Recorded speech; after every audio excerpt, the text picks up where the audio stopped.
Hey, Magic fans, welcome back. This is your captain speaking here on Captain Clyde's MTG. We're back for the last of Brother War spoilers.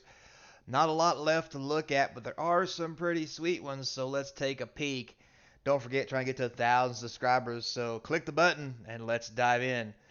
We're going to start off with Evolving Wilds because it's in every set. You know what it does. If you don't, you ain't been playing long enough. Moving on. Next, we have Slagstone Refinery. 4 colorless for an artifact that whenever it or another non-token artifact you control is put in the graveyard from the battlefield or is put into exile from the battlefield, create a tapped Power Stone token. Interesting. Next, we have the Tower Worker. Oh, it's a window washer. 3 colorless for a 1/3 reach. Tap to add a colorless. If you control a creature named Mind Worker, Power Plant Worker, you get to add 3. Get it? It's the tower. Urza's tower. Anyway, moving on. Next we have Spectrum Sentinel. 1 colorless for a 1/2 with protection from multicolor. Very interesting. Whenever a non-basic land enters the battlefield under your opponent's control, you gain a life. Okay. Next we have Stone Retrieval Unit. 4 colorless for a 2/3. When it enters the battlefield, create a tapped Power Stone. Might be fine and limited. That just costs way too much. Supply drop. We got Modern Warfare 2 happening. Anyway, 3 colorless artifact with flash. Whenever it enters the battlefield, target creature control gets +2/+2 to end of turn. 4 and tap it. You can draw a card. Probably good and limited. Too pricey though for anything else. Swift Gear Drake. 5 colorless 2/4 with flying and haste. When it enters the battlefield, up to one target card from your graveyard on the bottom of its owner's library. Next, we have Boulder Branch Golem. 7 colorless for a 6/5 that when it enters the battlefield, you gain life equal to its power. You can prototype it for 4 mana, get a 3/3, which makes it just about legal good or limited good, whatever. Cradle Clear Cutter. Uh-oh, this ought to be good. 6 colorless for a 3/6. Tap it, add amount of green equal to Cradle Cutter's power. All right, so it's just a 3. Or for a green and 2, it's a 1/3, basically a dork for 3. But if you pump it up, you can get extra mana. I'm sure somebody's going to find some weird shenanigans with this, but probably won't see a whole lot of play unless it's in a combo deck. Aeronaut Wings, 2 colorless for an equipment. Creature gets +1/+0 and flying. It equips for 2. Next, you have the Energy Refractor. 2 colorless. When it enters the battlefield, draw a card, and you get for 2 mana, filter in 1 mana of any color. This is going to be a limited all-star just because it lets you draw plus mana fixing. It's the best of both worlds. Next, we have Sital Stalwart. Anyway, it's a soldier. It's 1 green. It's a 1/1. Tap an untap artifact or creature you control. Add 1 mana of any color. This is still an elf, and it's probably going to be amazing. So if you don't know of a card called, oh my god, I forgot what it was, but it's 1 green. If you tap 3 elves, you get 3 green mana. You literally can tap this to untap it and then tap it again. This might be a player in the Elves deck, even as a common for Legacy. Next, we have Gnarl Root Pallbearer, 2 green and 4 for a 5/5 Trampler. Enters the battlefield, target creature +X/+X till end of turn, where X is the number of creature cards in your graveyard. This is disgusting. Probably not going to see any play because of how much it costs, but in limited, this could easily kill somebody if you have a Trampler. Because if you got 10 cards in your graveyard, sweet mother in heaven, look out. Next, we have Hoarding Recluse, green and 3 for the 2/3 reach and death touch.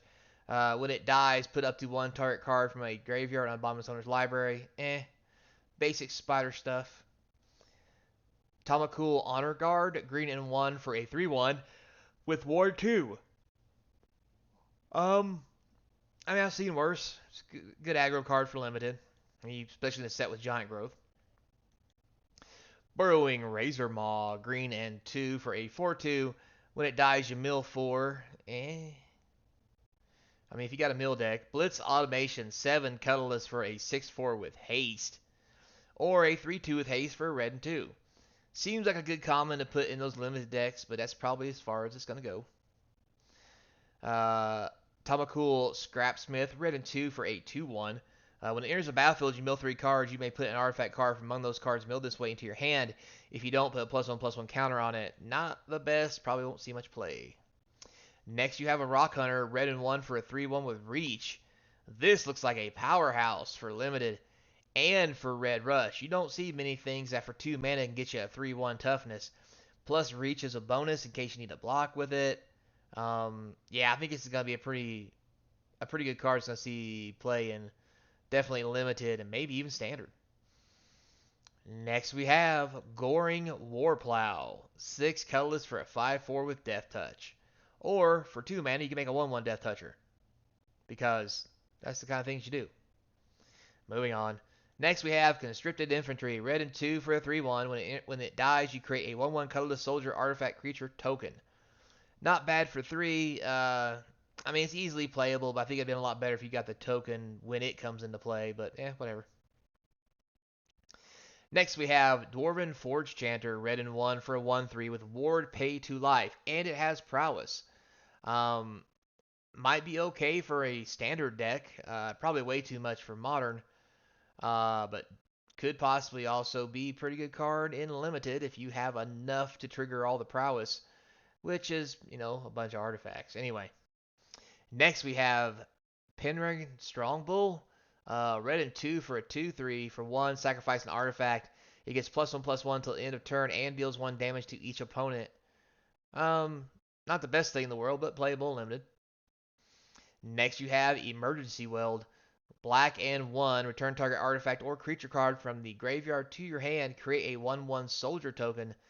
This is going to be a great common in limited because you get to pick things up plus make dudes. This is pretty sweet, I ain't gonna lie. Next we have Gixian Infiltrator, black and 1 for a 2/1. Whenever you sacrifice another permanent, you get to put a +1/+1 counter on it. This is going to be really good and limited with all the sack abilities and stuff of artifacts and what have you. Not to mention, in standard, this could become a player if black has enough sacrifice outlets to get this thing going.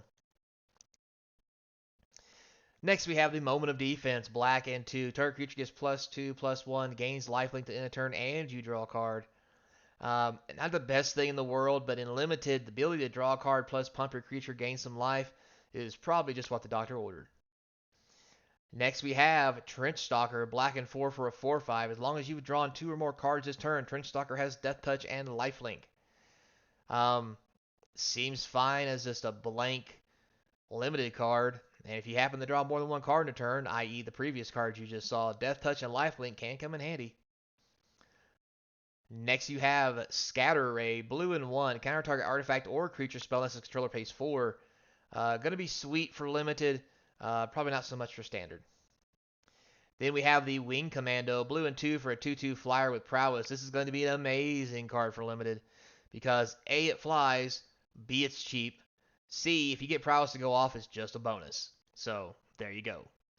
After that, we have the Coastal Bulwark, 2 colorless for a 1/3 defender. It gets +2/+0 as long as you control an island, so it's basically a 3/3.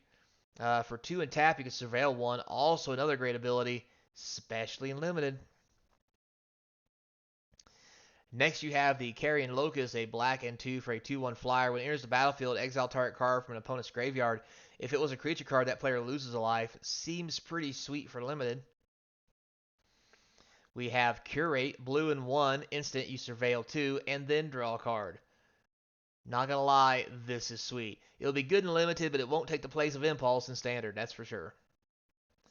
Next, you have Desynchronize, blue and 4, instant, target non-land permanent's owner puts it on the top or bottom of their library, then scry 2. Pretty good blue removal spell. It is very costly, but it'll have its place limited. Next, Retrieval Agent, blue and 3 for a 2/5. For 2 mana, you can pump it +1/-1, so you can make it all the way up to a 6/1. 6/1.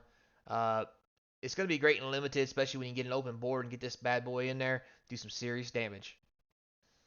Next, you have Involuntary Cooldown, blue and 3. Sorcery, tap up to 2 target artifacts and or creatures. Put 2 stun counters on each of them. This is going to be premium removal for blue. It doesn't really remove, but it does lock down for 2 whole turns. and that may be enough to get the win. Next, you have Lorraine's Escape. 1 white instant. Target artifact or creature gains hexproof and indestructible to end of turn. Scry 1. This will be great and limited, but also this will be a powerhouse in standard if White Weenie becomes a thing, because the indestructible hexproof for 1 white will be very powerful against the massive amount of creature removal that we currently have. Because not only does hexproof prevent 1-for-1 removal, indestructible prevents board wipes. So this is an all-in-one inclusive. Here's how I protect my creatures. And I think when people figure that out, this will be played in anything with white. Next, you have Military Discipline. 1 white, flash, enchant creature. When it enters the battlefield, enchanted creature gains first strike to end of turn. It gets +1/+0. Great combat trick. Probably only going to see limited play. We have the Prison Sentence, a white and 2 enchant creature, and when it enters the battlefield, you get to scry 2. Enchanted creature can't attack or block or activate its abilities. It's a great pacifism that for an extra mana, that lets you scry 2 in limited. Why wouldn't you want to? Then we have the Air Marshal. For a blue and 1, you get a 2/1. Target soldier gains flying until end of turn. Keynote, this is a soldier. Great blue card. Again, we're talking like blue-white soldiers is going to be a deck. And, I mean, this is blue, which is half a white. Gaining flying is cool. And there you go. And with that said, we are done. We have topped off the Brothers War set previews and leaks. Thanks for watching. Stay tuned for tomorrow when we go over all the commander juiciness that's been leaked. And don't forget, guys, comment, like, subscribe, hit that notification bell. Comments down below are going to feed that YouTube algorithm. We're trying to go to 1,000 subs, so please sub up. One little click for you don't mean a lot, but it means a lot for the channel. I appreciate it. Thank everybody who has subbed and those who are watching. If you want to do a little more to help out the channel, don't forget there's links in the description to the eBay store, Patreon page, my email if you just want to say hey. And this weekend, I'm going to see if I can figure out whatnot, or whatever, or what the WTF. Anyway, till next time, be kind. And as always, I hope to see you across from the game table.